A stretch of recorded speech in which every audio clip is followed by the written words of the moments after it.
हमारी संस्कृति, हमारे संस्कार सदा रहें हमारे साथ। सब्सक्राइब करें तिलक।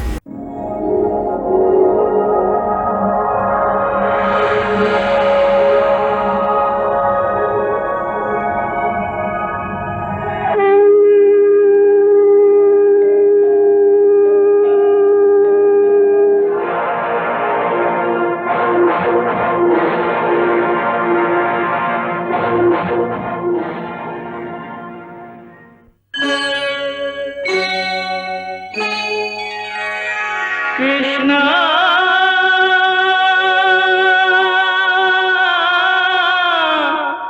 कृष्णा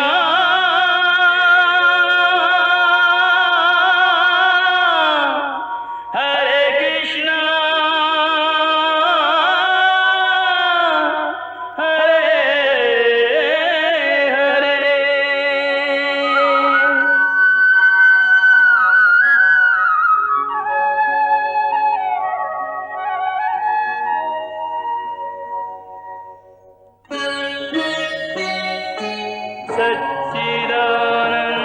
सच्चिदानन्दरूपाय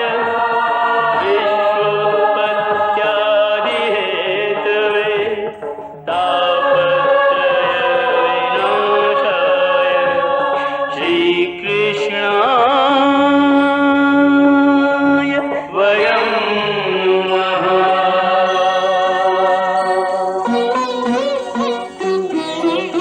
श्रीकृष्ण गोविंद हरे मुरारे, हे नाथ नारायण वासुदेव। हरे कृष्ण राधे राधे कृष्ण कृष्ण कृष्ण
दुर्योधन!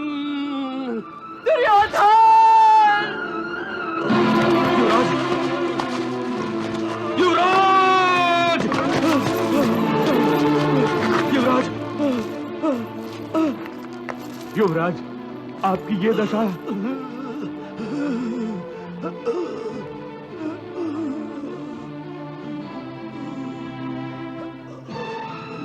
हमारे सामने हमारा सम्राट हिंसक पशुओं से घिरा धूल में पड़ा है और हम जीवित हैं। धिक्कार है हमारे जीवन पर, धिक्कार है हमारी वीरता पर, और धिक्कार है हमारी मित्रता पर। मेरा प्रिय और अंतिम पुत्र दुर्योधन मृत्यु के द्वार पर खड़ा तिल तिल मर रहा है और मैं निस्सहाय अपाहिज बना बैठा हूँ, अपने आप को कोस रहा हूँ।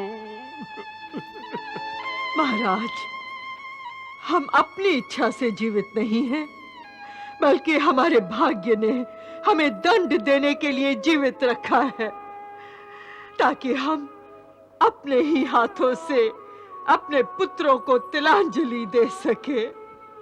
तुम ठीक कह रही हो गांधारी।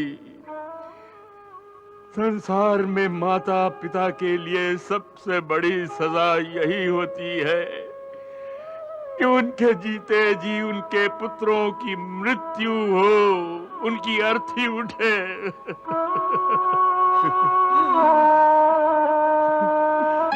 प्रारब्ध ने हमें बहुत बड़ी सजा दी है और मैं पाषाण की मूरत बना सब कुछ सहन कर रहा हूँ। मेरे हृदय के टुकड़े नहीं हुए, मुझे मौत नहीं आई।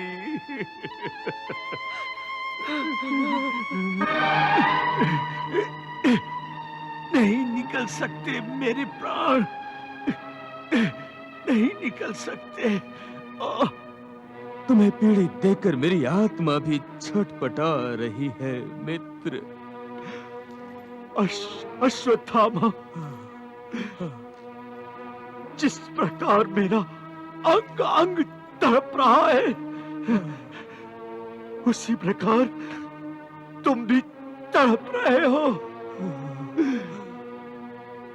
तुम्हारी छटपटाहट ही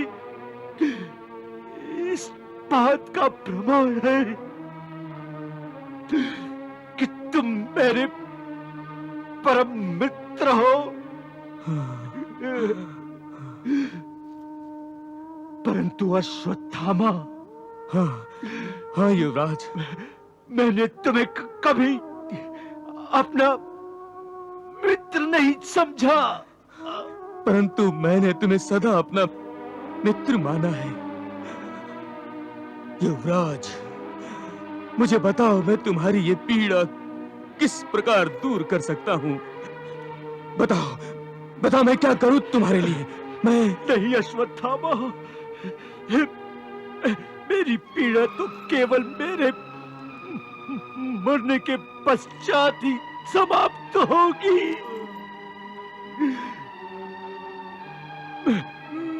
मेरे मरने में मेरी सहायता करने के लिए एक ही तरीका है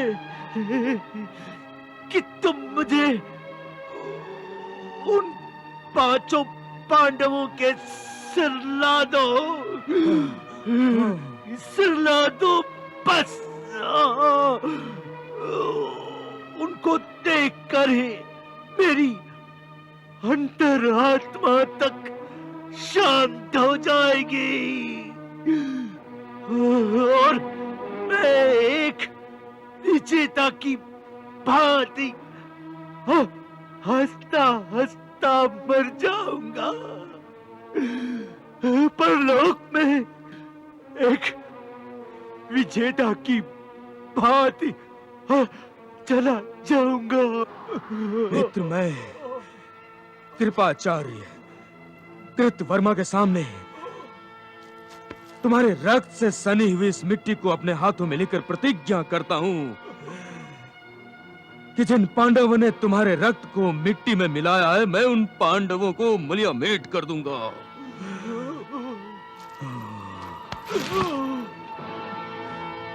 मैं आज रात ही इस अंधकार में पांडवों के शिविर में जाकर, जब वो सो रहे होंगे, मैं उन 5 पांडवों को मृत्यु की नींद सुला दूंगा। और इस अंधकार में 5 पांडवों की चिताओं के शोलों से निकलने वाले प्रकाश से दूर करूंगा इस अंधकार को। युवराज, मेरा विश्वास करो तुम। हाँ युवराज,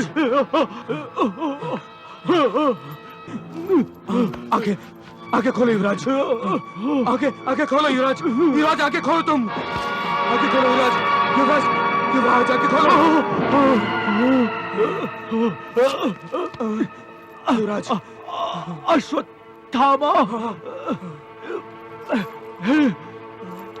मेरी आंखें बंद हो रही हैं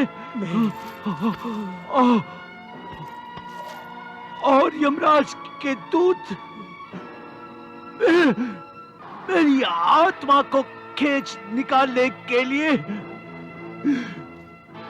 मेरे अचेत होने की प्रतीक्षा वैसे ही कर रहे हैं। जैसे कोई गिद्ध किसी घायल योद्धा के मरने की प्रतीक्षा करते हैं। मित्र, हाँ युवराज। मैंने अपनी सांसों को अपनी हठ की जंजीरों में बांध रखा है, परंतु यदि मेरी आंखें बंद हो गई और मैं अचेत हो गया तो यमदूत मुझे नहीं छोड़ेंगे। और फिर मैं इस दुख में कल्पांत तक तड़पता रहूंगा कि पांडवों का वध नहीं हुआ। मेरा विश्वास करो युवराज, मैं सूर्य की पहली किरण निकलने से पहले उन 5 पांडवों का वध करके ही लौटूंगा। हाँ युवराज, मुझे बस आज्ञा दीजिए। अवश्य अवश्य।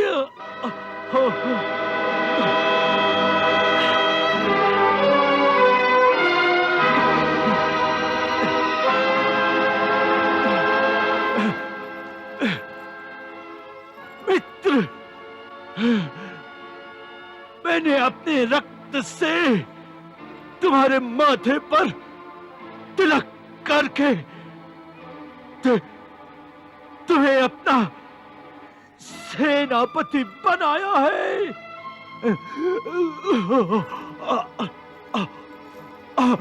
और मेरे ये 2 योद्धाओं पर आधारित मेरा अपना सैन्य बल तुम्हारी कमान में दिया है।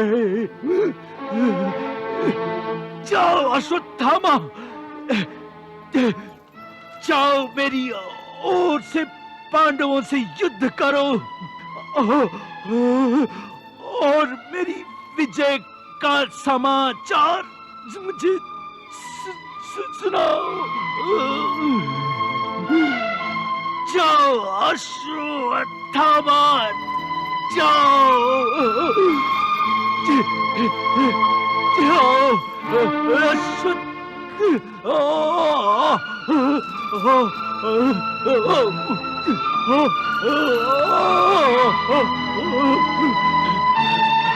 विजयी भव।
प्रणाम पितामह। प्रणाम पितामह। सौभाग्यवती भव। पितामह, आपका ये आशीर्वाद सत्य हो गया है। कदाचित आपके इस आशीर्वाद ने ही इस महान नरसंहार में मेरे सुहाग की रक्षा की है और मुझे अखंड सौभाग्यवती बनाए रखा है। अरे पगली, मैंने तेरे सुहाग की रक्षा नहीं की है, बल्कि वासुदेव श्री कृष्ण ने मेरे आशीर्वाद की लाज रखी है।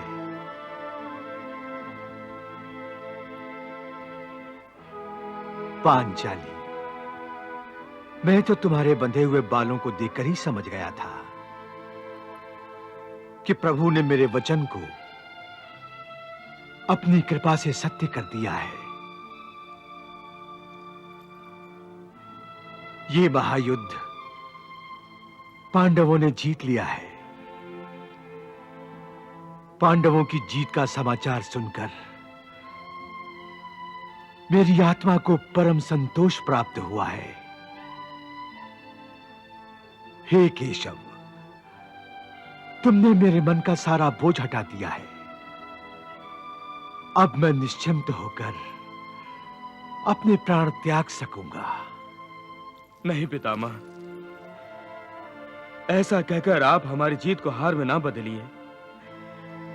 आपके बिना ये जीत भी हमारे लिए हार से बुरी होगी।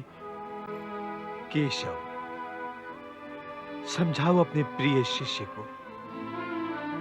हे पितामह, हे कुरुश्रेष्ठ, मैं समस्त पांडवों को आपकी शरण में लाया ही इसलिए हूं कि आप इन्हें कुछ शिक्षा दें, ताकि आपके ये पौत्र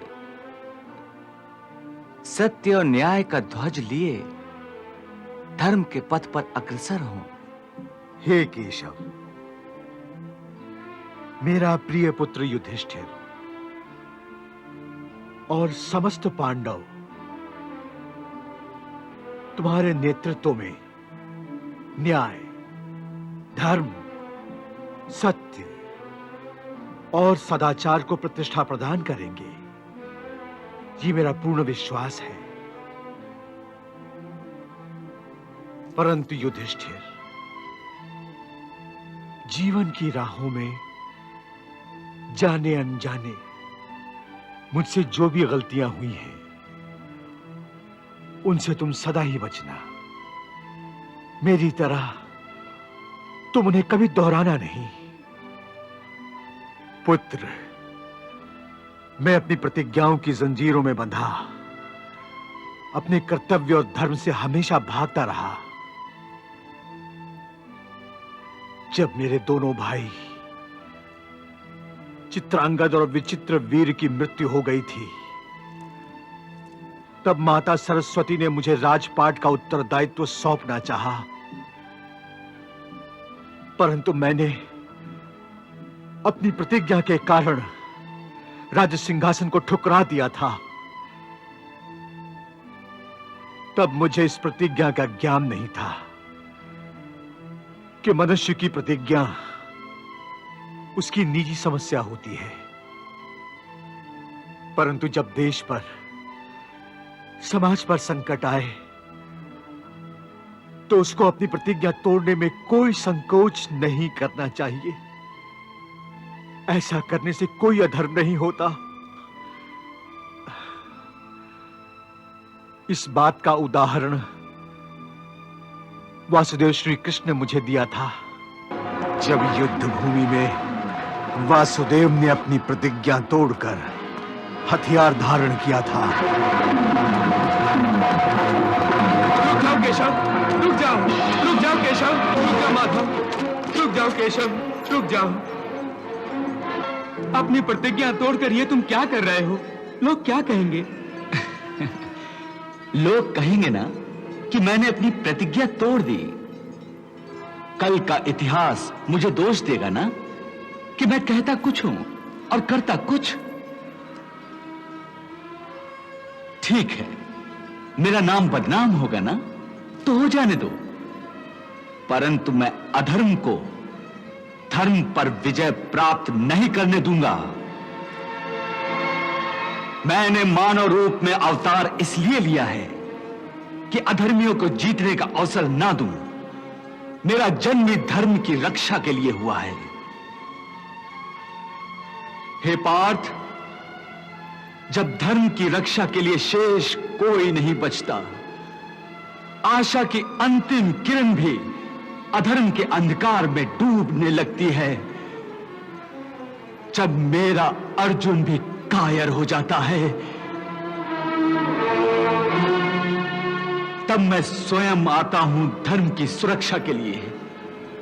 पुत्र युधिष्ठिर, वासुदेव ने यह उदाहरण इसलिए भी दिया था कि एक योद्धा को चाहे रणभूमि हो या कर्मभूमि, अपने अंतर में होने वाले द्वंद्व को पहले समाप्त करना चाहिए। जो अपने आप पर विजय पा लेता है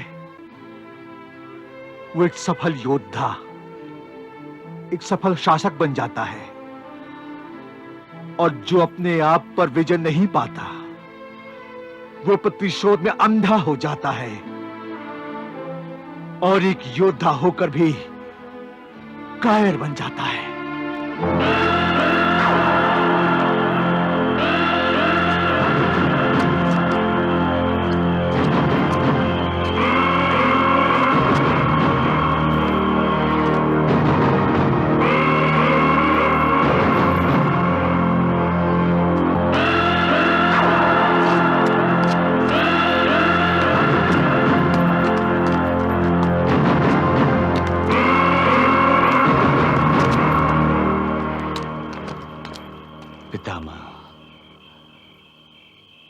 आपने अपने ज्ञान के अनमोल मोतियों को मेरी झोली में डालकर मुझे धन्य कर दिया है। इन मोतियों की चमक से निकलने वाला प्रकाश सदा ही मेरा मार्गदर्शन करता रहेगा। पुत्र युधिष्ठिर, तुम धर्मराज हो, गुरुकुल का गौरव हो।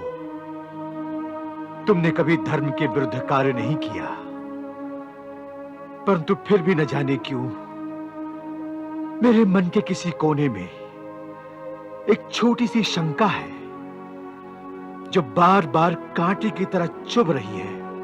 कैसी शंका पितामह? आप मुझे बताइए, मैं अवश्य उसे दूर करने का प्रयास करूंगा। पुत्र युधिष्ठिर, इस युद्ध के कारण मुझे शरशैया पर लेटना पड़ा। मेरे घाव तो सभी को दिखाई देते हैं, इसीलिए तुम सब मेरी पीड़ा को भली भांति समझते हो। परंतु इस कुल में दो व्यक्ति और हैं जिन्हें भाग्य ने दुखों की शरशैया पर लेटने को विवश कर दिया है।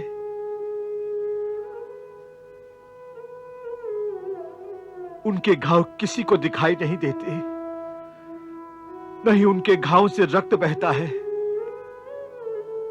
क्योंकि दुखों के बाणों ने उन दोनों की आत्माओं को छलनी कर डाला है।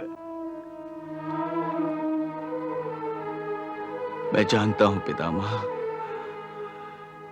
कि आप महाराज ताज श्री धृतराष्ट्र और माता श्री महारानी गांधारी की बात कर रहे हैं। हाँ पुत्र, मैं उन्हीं अभागों की बात कर रहा हूं। पुत्र, मेरी यही इच्छा है कि तुम गांधारी और धृतराष्ट्र को अपनी माता और पिता ही समझना। गांधारी और कुंती में कोई अंतर न करना। गांधारी को व्यंग के पत्थरों से कभी घायल न करना पुत्र, वरना वो दुखियारी मर जाएगी। पितामह, आपने हमारे बारे में ऐसा सोचा क्यों? आप नहीं जानते कि केवल ताजश्री और आपके आदर में द्यूत सभा में हम सभी पांडव चुपचाप बैठे रहे। अन्यथा ये युद्ध जो हमने अब लड़ा है, हम उस समय भी लड़ सकते थे। यदि मैं उस समय केवल अपनी जिह्वा को हिला देता तो सबके सामने ताजश्री का अपमान हो जाता पितामह।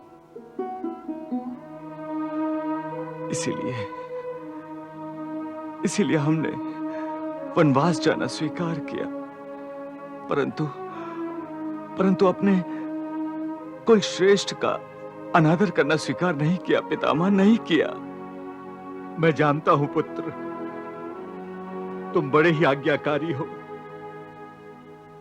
मुझे तुम पे गर्व है कि जो संस्कार मैंने तुम्हें दिए हैं उसका पालन तुम भली भांति कर रहे हो। परंतु आशंका थी, मुझे यह आशंका थी कि कहीं क्रोध और द्वेष की भावना युद्ध में पांडवों की जीत के बाद तुम में से किसी को सदाचार के रास्ते से भटका न दे।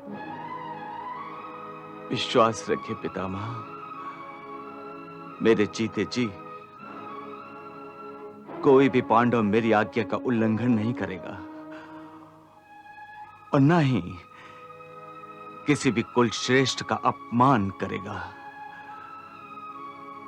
साथ ही मैं आपको यह भी बता दूं पितामह कि हम माता कुंती और माता गांधारी में कोई अंतर नहीं करते। महारानी गांधारी और तात श्री धृतराष्ट्र को हम पहले भी माता पिता समझते थे और अब भी समझते हैं। महाराजा धृतराष्ट्र और महारानी गांधारी के प्रति तुमने मेरी चिंता दूर कर दी है पुत्र।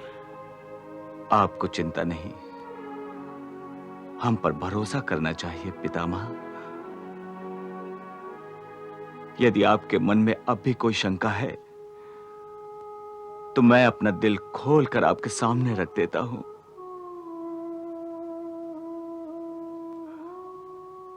मैं पांडव ज्येष्ठ द्वारिकाधीश कृष्ण को साक्षी रखकर आपको यह आश्वासन देता हूं कि मैंने यह महायुद्ध जीता है, परंतु राज सिंहासन पर पहले की ही भांति तात श्री धृतराष्ट्र ही विराजमान रहेंगे। एक पिता के होते हुए किसी पुत्र को यह अधिकार नहीं होता कि वो राजा बनकर सिंहासन पर बैठे और उसका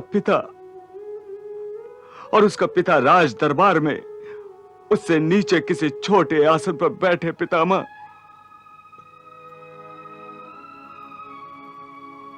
वाह वाह बड़े भैया वाह, आज आपने पुत्र धर्म को इतनी ऊंची गरिमा दी है कि आपका कद आकाश से भी ऊंचा दिखाई देने लगा है। वाह, मुझे तुमसे यही आशा थी पुत्र, यही आशा थी। तुम सचमुच धर्मराज हो। अब मैं निश्चिंत हो गया हूं। अब मुझे चैन से शरशैया पर नींद आएगी। आज रात मैं आराम से सोऊंगा। तो फिर हमें आज्ञा दीजिए पितामह।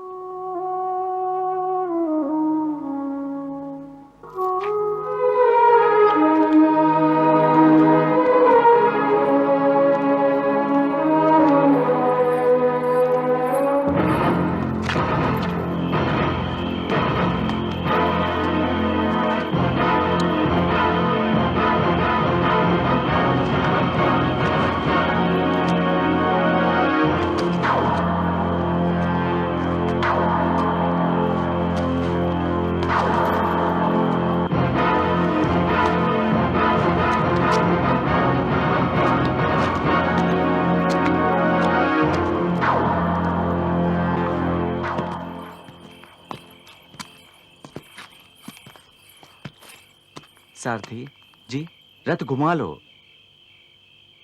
क्यों केशव, शिविर में नहीं चलेंगे? नहीं बड़े भैया, आज रात हम शिविर में नहीं बल्कि हम ओगवती नदी के तट पर चलेंगे।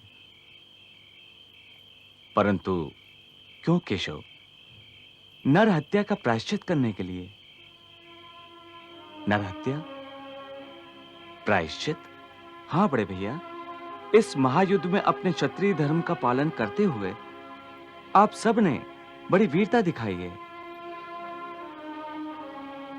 युद्ध में शत्रु का वध करना ही एक वीर का धर्म होता है और उस धर्म का पालन आप सब ने बड़ी शान से किया है। परंतु शास्त्र मत के अनुसार आप सब ने नर हत्या का पाप भी किया है।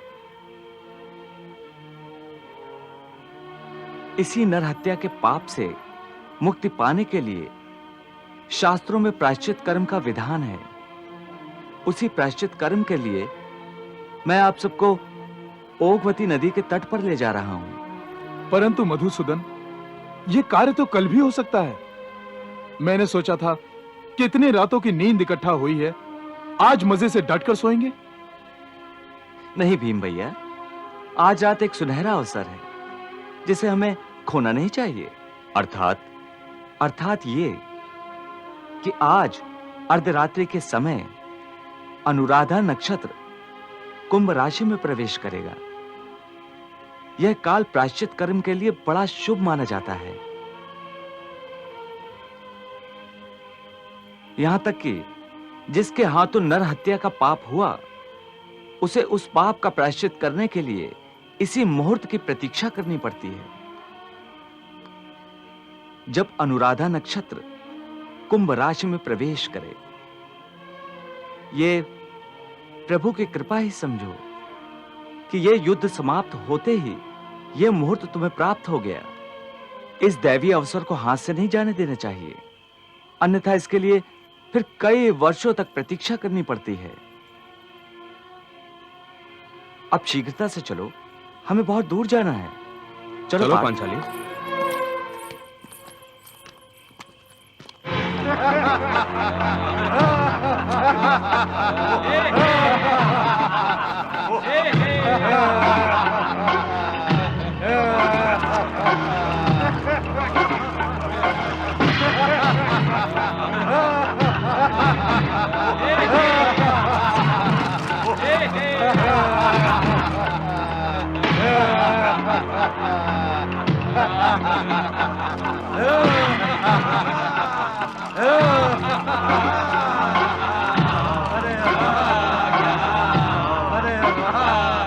विजयोत्सव मना रहे हैं पांडव, परंतु मैं इनकी विजय को पराजय में बदल दूंगा। सर्वनाश कर दूंगा मैं, सर्वनाश। उत्तेजित होना ठीक नहीं अश्वत्थामा। क्रोध के आवेश में हमसे कहीं कोई भूल ना हो जाए। जब तक पांडव सो नहीं जाते हम कुछ नहीं कर पाएंगे। हमें थोड़ी प्रतीक्षा करनी होगी अश्वत्थामा। हाँ, समझे? प्रतीक्षा तो अब पांडव कर रहे हैं अपनी मृत्यु की।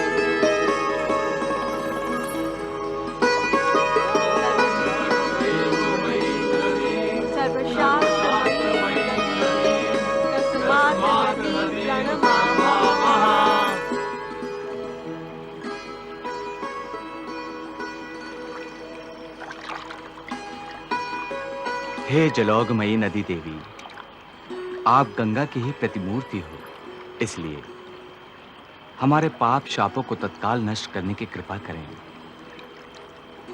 अंधकार को मिटाने वाला यह दीपक हम आपको समर्पित करते हैं।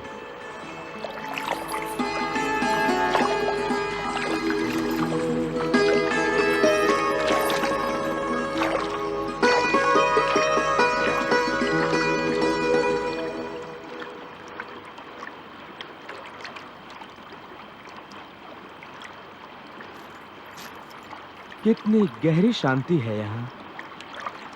हाँ, ऐसा लग रहा है कि मन में लगी आग अब शांत होने लगी है। इस शांति का अनुभव करते हुए आज प्रतीत हो रहा है कि पिछले 13 वर्षों तक हम कितने अशांत थे।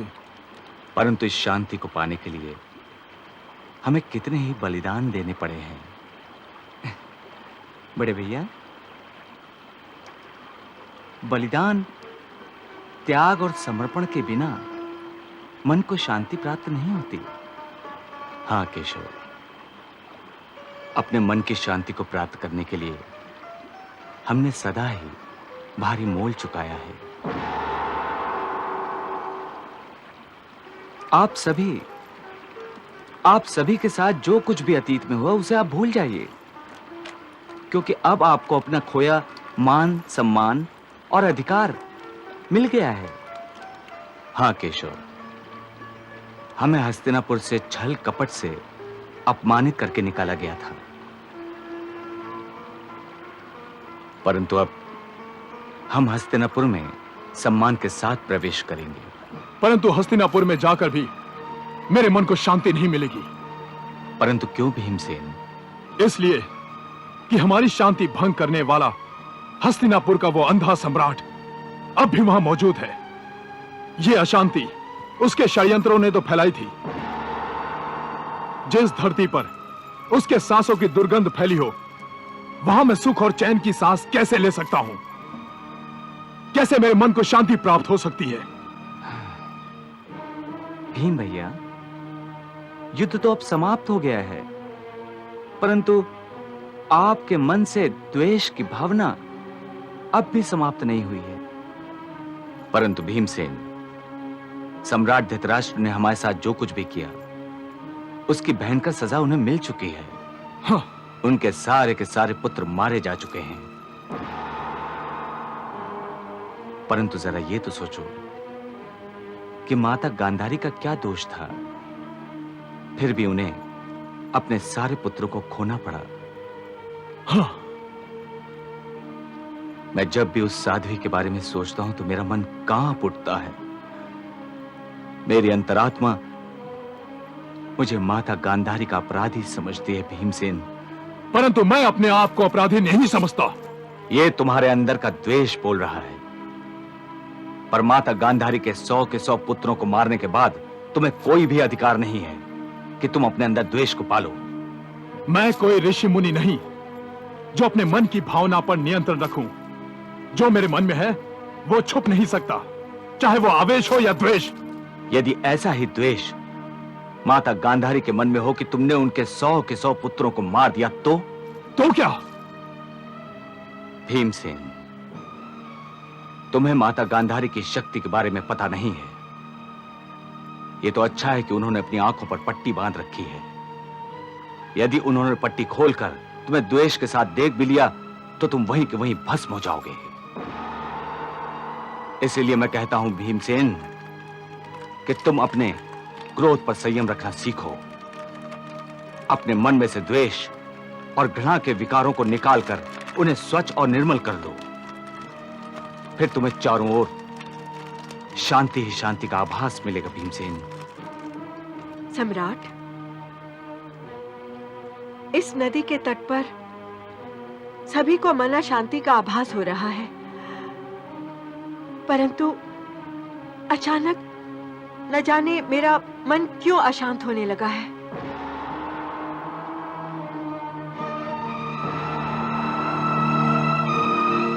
मेरे हृदय की धड़कनें बढ़ने लगी हैं। ऐसा लग रहा है जैसे कि मेरे अंतर से किसी अशुभ घटना का संकेत मिल रहा है। मुझे भय लगने लगा है केशव, मुझे भय लगने लगा है।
मामा श्री, इस तंबू पर जो ध्वजा लहरा रही है उससे पता चलता है कि यह नकुल का शिविर है। चलिए हम पांडवों के सर्वनाश की कहानी नकुल के वध से शुरू करते हैं। अवश्य प्रभु जी, अवश्य।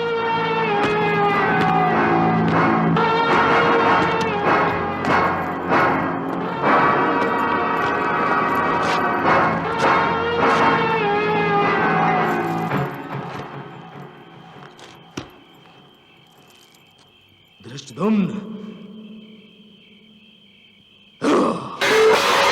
कौन है? तुम्हारी मृत्यु। अश्वत्थामा, हे कायर धृष्टद्युम्न, तूने मेरे पिता की हत्या चेत अवस्था में की थी, परंतु मैं तुझे सचेत अवस्था में मारूंगा।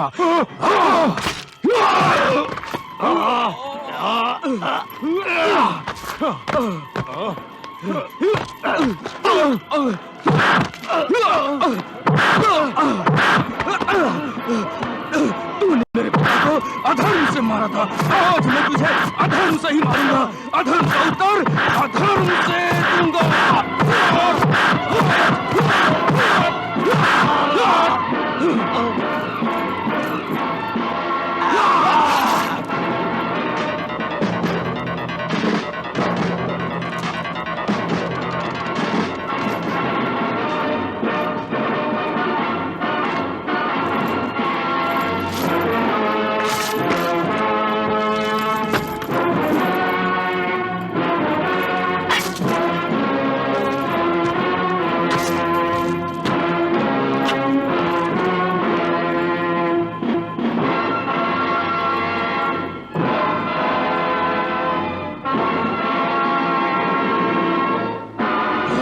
मामा श्री, मैंने पापी धृष्टद्युम्न की हत्या करके अपने पिता का प्रतिशोध ले लिया।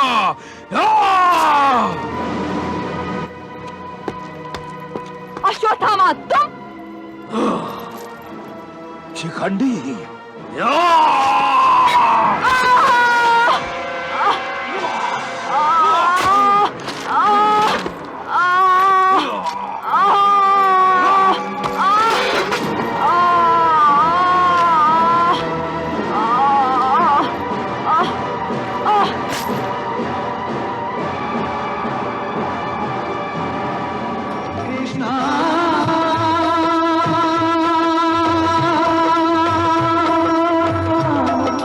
Hare Krishna